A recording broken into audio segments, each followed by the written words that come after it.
nijye waremye iyi si n'ibyuzuyemo byose. Nyuma y'ibyo byose fata umukungugu w'isi we niremere umuntu.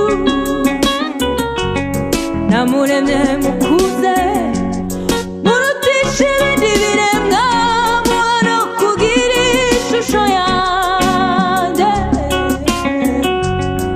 Ariko kubwo kwifuza amaso yaragomera, itandukanya n'ubwiza bwanjye arigendera. Umva ibirindi Uwiteka aragushaka we.